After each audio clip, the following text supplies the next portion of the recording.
All right, welcome to Geology Rocks. We're at the Indian Point Lake Metropark facility. Today is April 8th, 2020. It's about 6 p.m. I am so lucky today because I am with my daughter Tessa, who will be cruising along with us on this little hike at Indian Point. But just to give you a great little lesson here of what we have in store for us, here's a little map that we'll be following.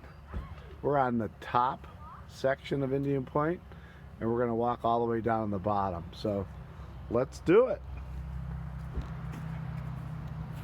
So again, my name's Rick Osborne Jr. This is for the series at Lakeland Community College for my geology class 2020.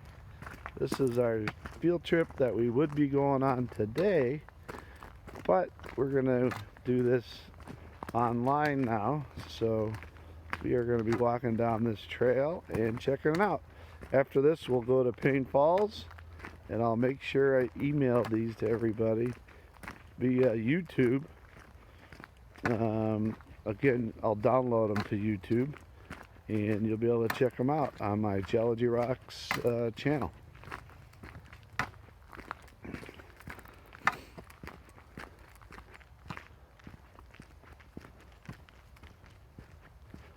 So Tess, what do you think about this beautiful place? This is really beautiful.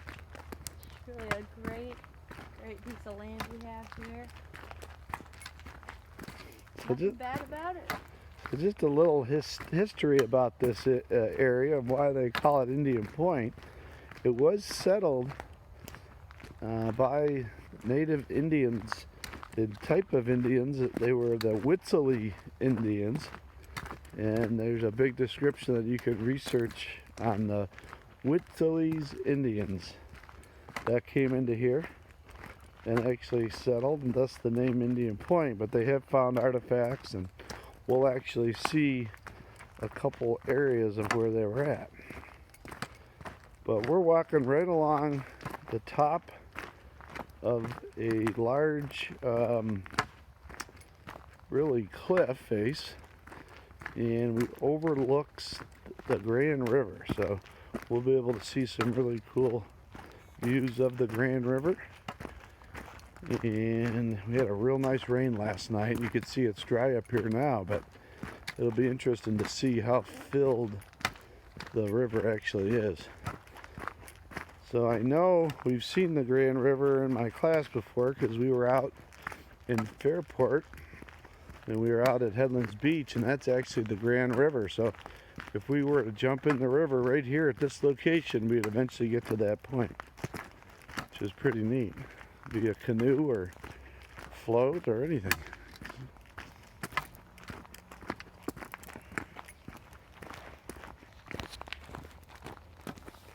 I think we have some remaining sunlight. I think the sun sets today at about 7:30. About right, Tess? Yep, that sounds about right. Yeah. So we'll see how far we get. As we're cruising along here, we're going to see a lot of original trees, some real big trees. Got some large oaks.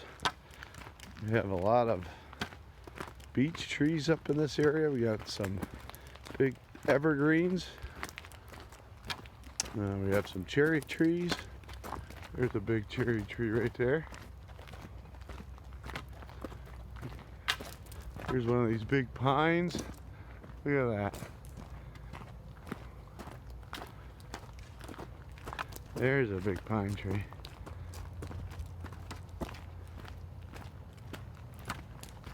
We don't see any leaves popping up right now because it's just springtime, but we are starting to get some warmer days ahead of us, so that's good.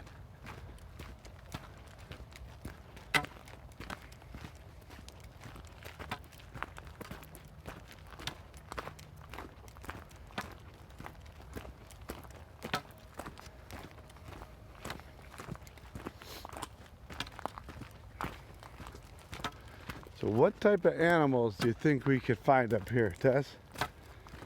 Maybe some deer, some rabbits, squirrels, chipmunks, some birds. Yeah, we definitely could get some birds. We could get some. I know I've seen the Snakes. eagles up here. We've seen snakes. We've seen turkeys. We've seen deer. A lot of times what I like to do is let out a good old-fashioned turkey sound Oh. to see if we could maybe coerce a gobbler in or two. So, you know, just walking along here, we could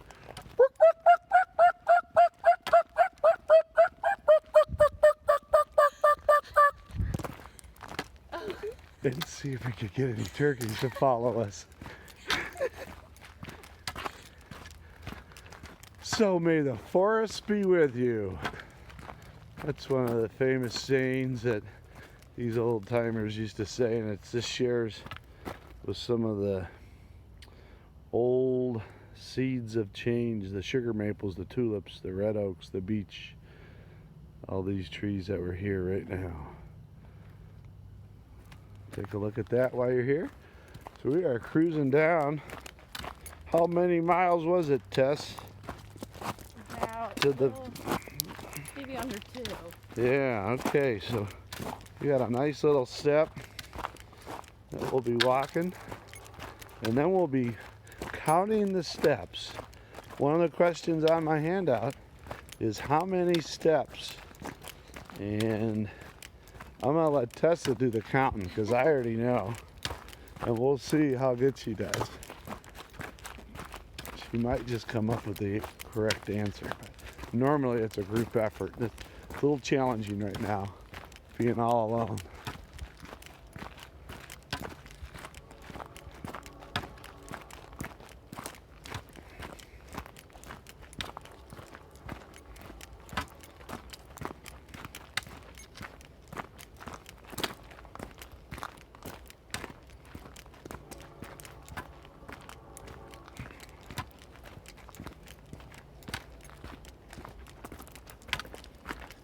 Look at that sun just shimmering through. Again, this is a Lake Metropark. This is one of the best metro parks out there because of the location of where it's at. Here's a historical marker, and you could read this, and it explains the Witsley Indians and a little bit more about when they found some of the ancient tools, pipes, beads, and stuff like that that they found to really show you that the Indians were here. But this was in 1500 AD. Now, after that, this was a Boy Scout camp, and this was really a place where there was, before you went into the Army, you would come here just to sort of get warmed up as a youngster. So you would start learning a lot about the things that the Army might do. Hello. And I'll share a little bit more about that a little bit down the trail here. So for a long time, this was actually a camp that young men would come, and they were enlisted in the Army. Back then, everyone wanted to join the Army. They would come here in the summer and learn about what they would need to do and how to camp, and go through some of that process to become in the regiment. As you could see on that side, there's a huge drop off, and we will be getting close to that. And then over here is another huge drop off.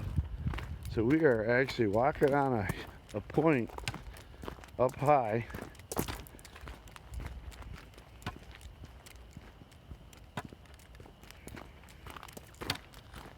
Okay, one of the questions on my handout is, where do you think these rocks came from? Do you think they hauled these large rocks and boulders all the way down from the valley?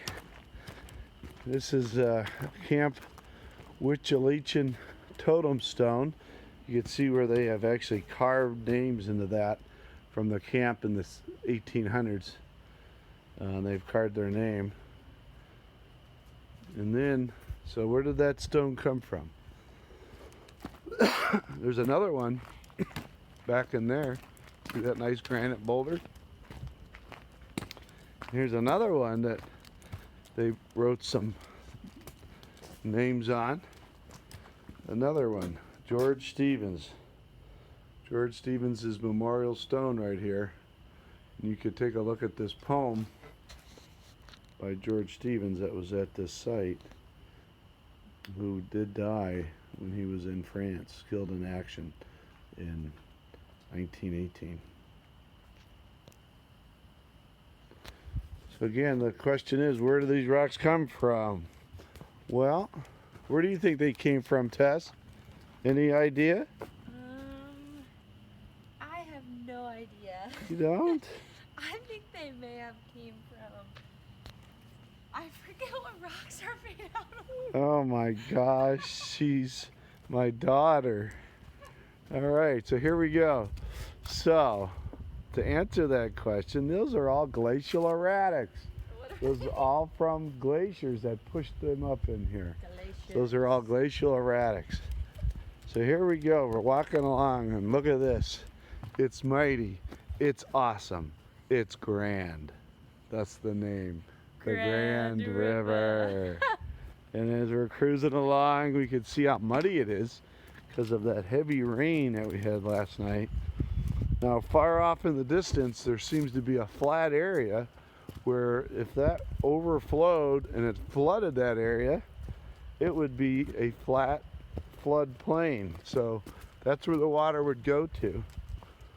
You could see it way over there. A lot of times you see deer down in there. They like bedding up in there. So there's a nice floodplain at the base of that Grand River there. So we're going to keep cruising along this little trail. I've moved this fence over time just because we've had some collapsing going on. Howdy. Good. How's it going? Don't do it. Alright, so we're cruising around here.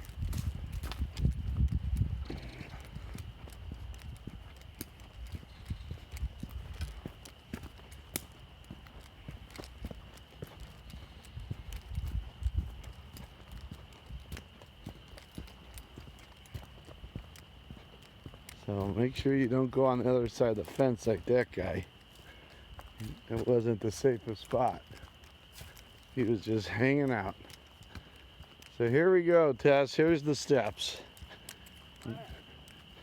So I always tell everyone you gotta count them as you go down and then count them again going up. But these are some steps. They are slippery sometimes. Included? Yes, those are definitely. Do you count this as a step or this is one? That's one. This is one? Nope. One. There you go.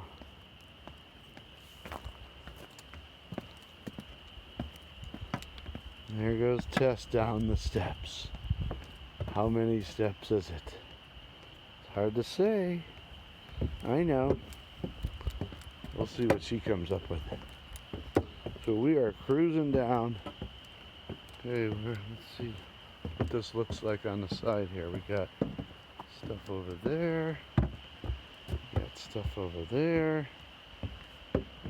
That looks like a river. That's the Grand River. And again, the Grand River, there's a stream that flows into the Grand River, or a creek, and that's to the left here, and that is Payne Creek. So the name of that creek is Payne Creek, and you can see it right through there. It's actually running really good.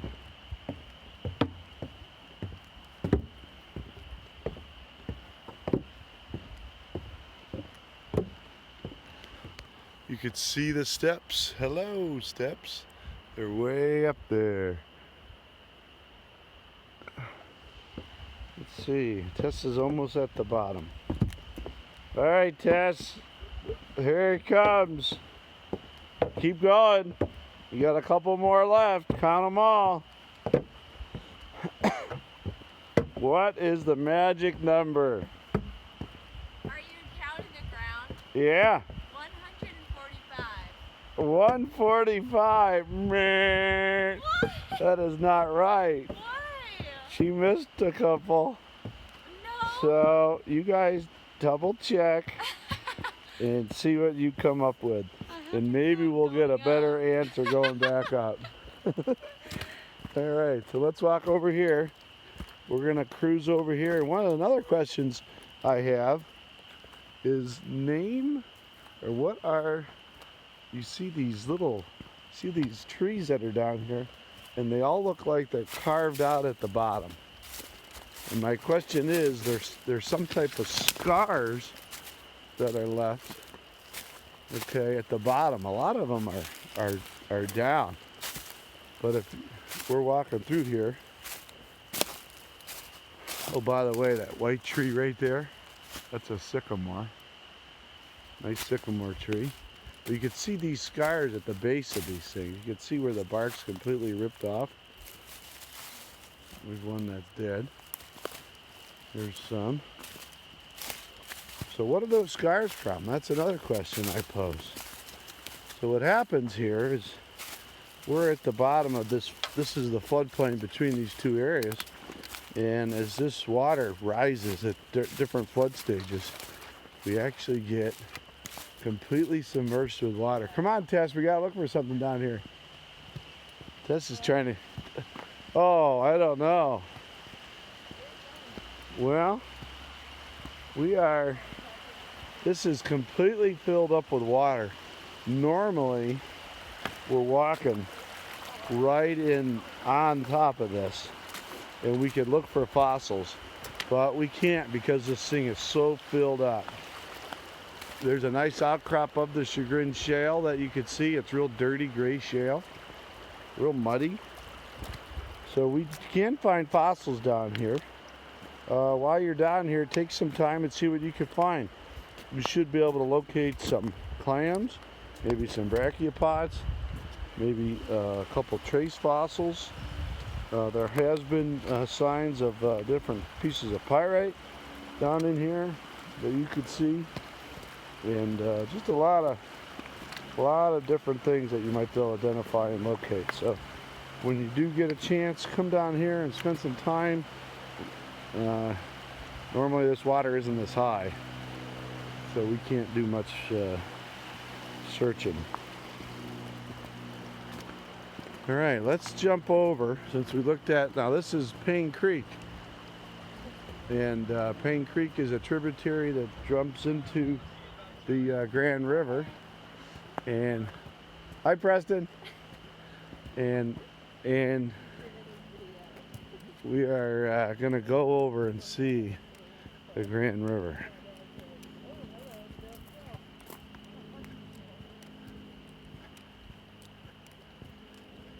All right, we're cruising along here with some good mud, but I tell you, there's not a lot of major growth going on right now because it's the beginning of the spring, and a lot of this has not bloomed yet. So there's another big sycamore tree. And wow, look at that. There's some really cool view of the Grand River here. Oh, there's a nice bird.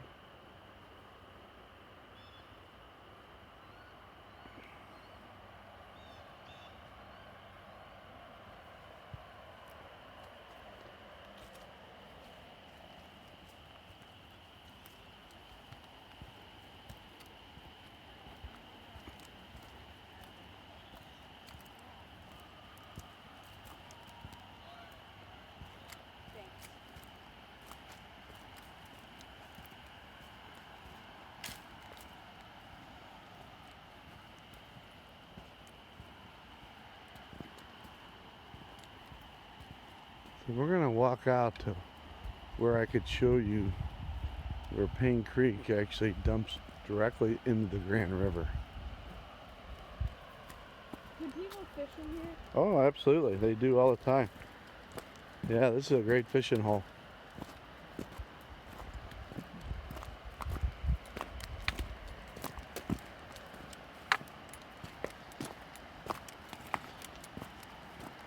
One of the other species of animals that we can find in here is the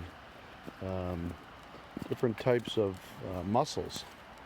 And so one of the freshwater mussels that are found here are rather big. And if I find one, I'll make sure I share it with you. But it's definitely a unique feature of this area. So there it is. Right there you can see the water flowing darn good. You wouldn't believe it, but we're in Lake County.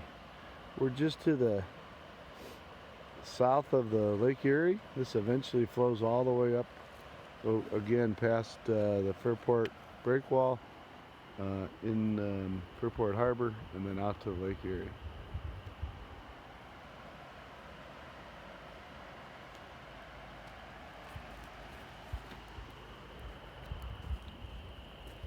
So I did see one mussel over here. Let's take a look at it a little bit closer.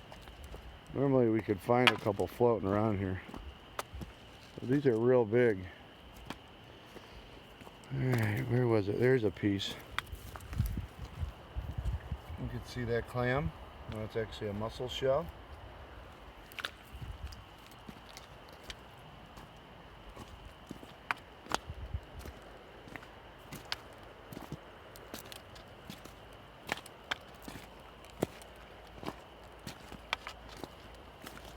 Alright, this is fun. This is good stuff. We are down at the bottom here of the Indian Point. We're going to walk back up the hill. You've seen everything that I typically show my class here. And more. You got to see Tessa. So we're going to sign off. Peace out, class. Bye, Tess. And this is a great view to end this video. Remember, Geology rocks. And take a look at my other videos and share them. And talk to you later. Thanks.